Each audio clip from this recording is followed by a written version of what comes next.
Supreme court के लिए परीक्षा की घड़ी है।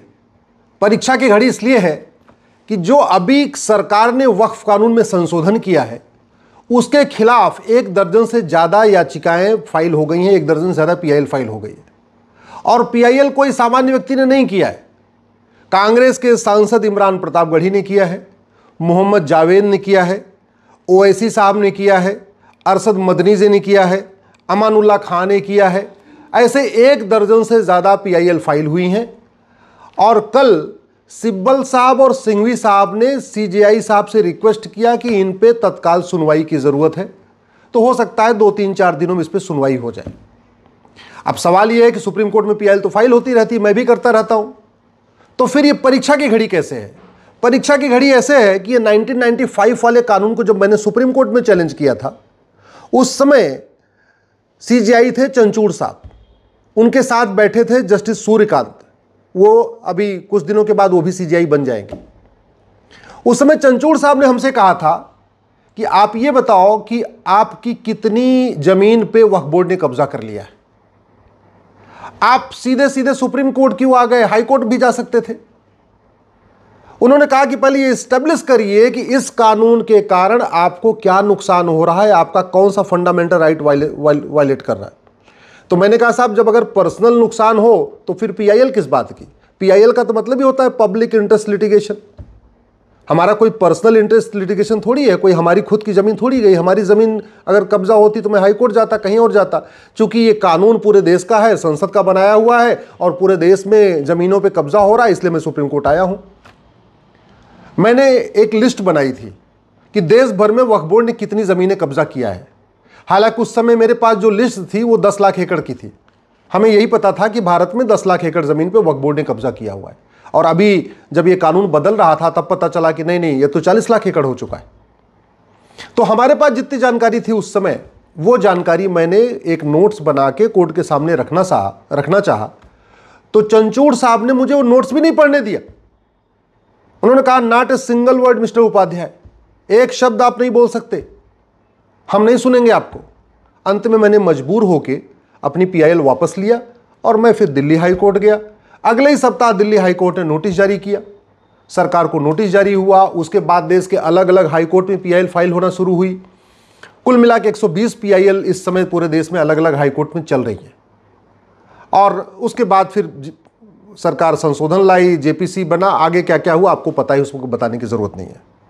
अब सवाल यह है कि मैंने भी वक्फ एक्ट को चैलेंज किया था और इस समय ओवैसी साहब, इमरान प्रतापगढ़ी, मोहम्मद जावेद साहब ने भी वक्फ एक्ट को चैलेंज किया। मैंने 1995 वाले को चैलेंज किया था। इस समय इन लोगों ने जो 1995 वाले में संशोधन हुआ है उसको चैलेंज किया है। लेकिन बात वही है। तो क्या अब सुप्रीम कोर्ट जो सवाल हमसे पूछा था वही सवाल मोहम्मद जावेद, असउद्दीन ओवैसी, अमानुल्लाह खान, मौलाना अरशद मदनी, इमरान प्रतापगढ़ी के वकीलों से पूछेगी क्या?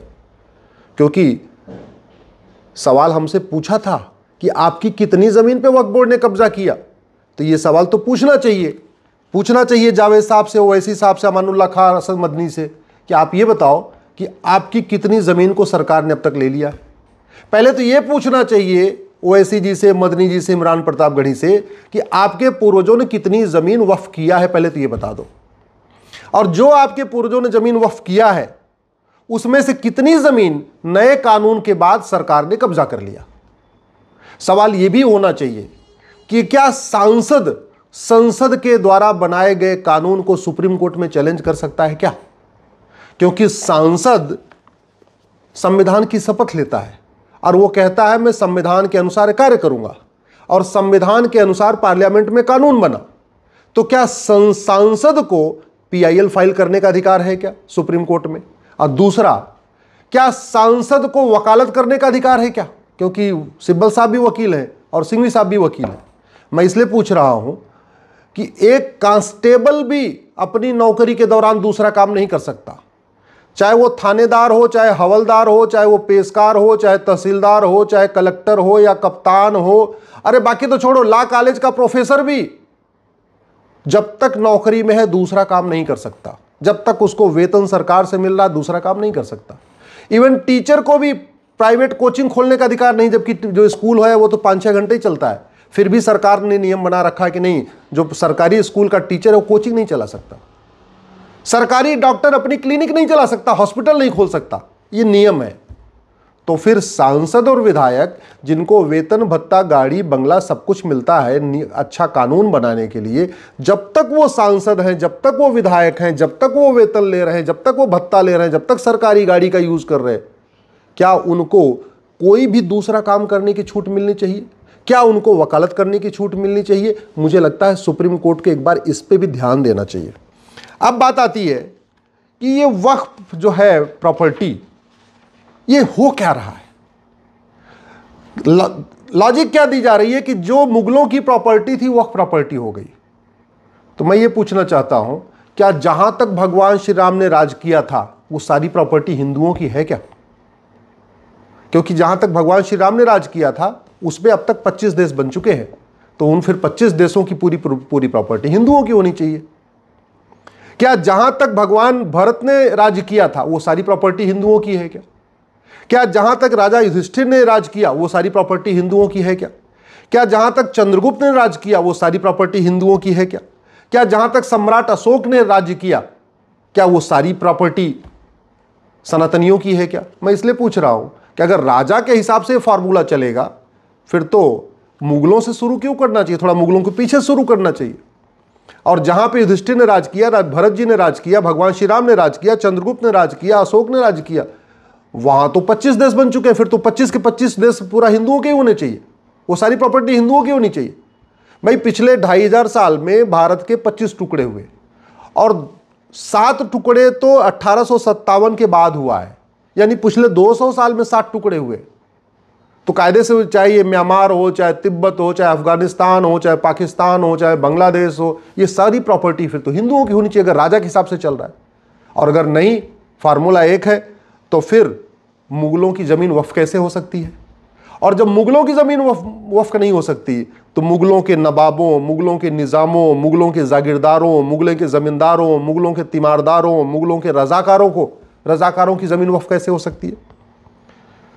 भाई बड़ी सीधी सी बात है, शासन बदलता है तो जमीन ट्रांसफर हो जाती है।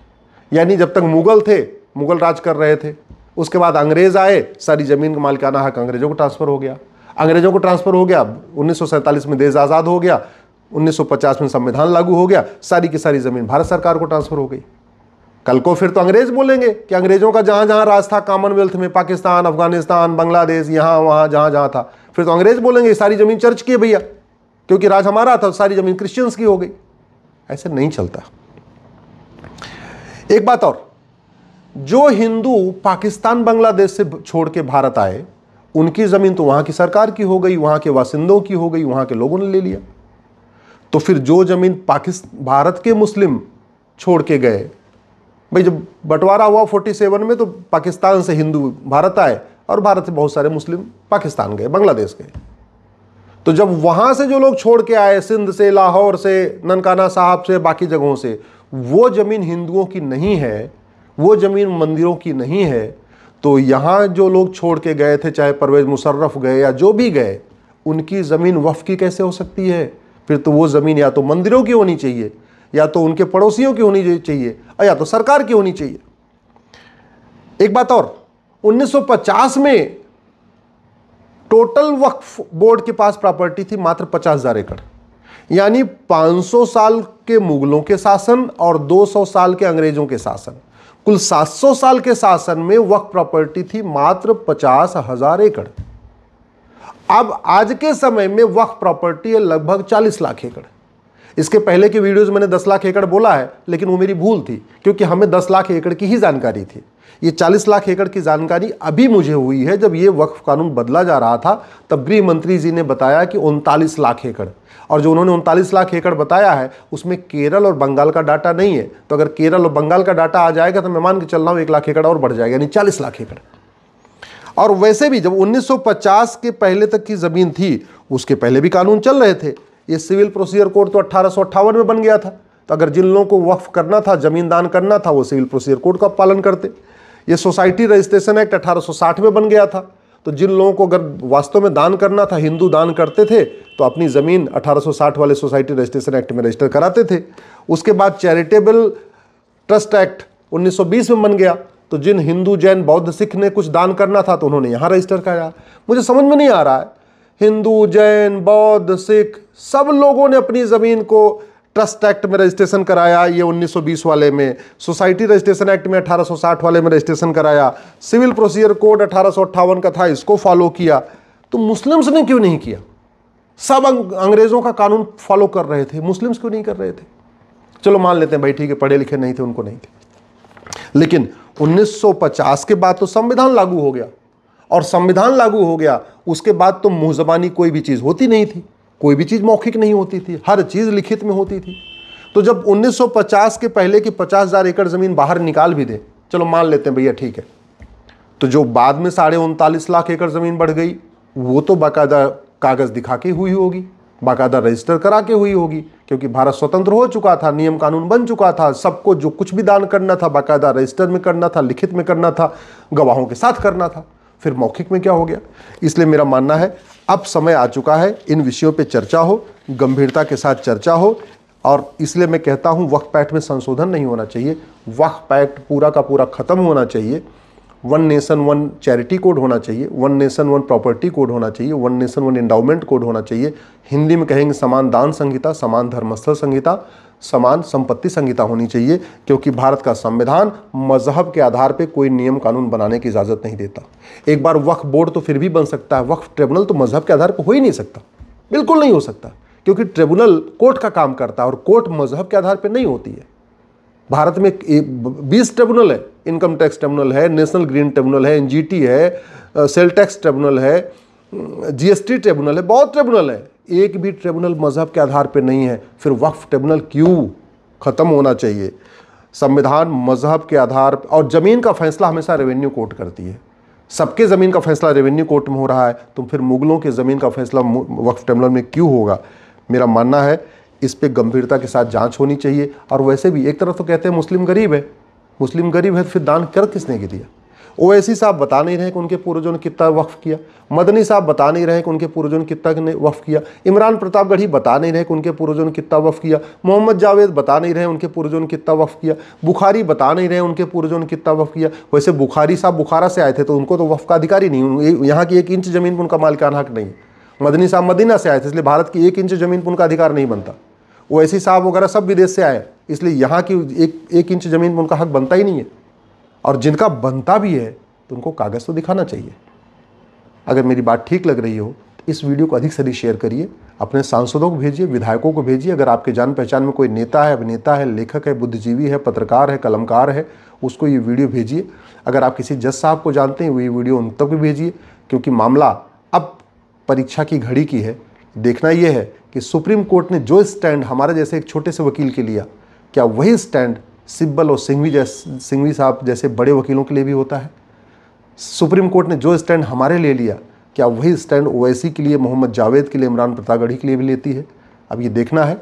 बहुत जल्दी सुनवाई होगी, दूध का दूध पानी का पानी हो जाएगा।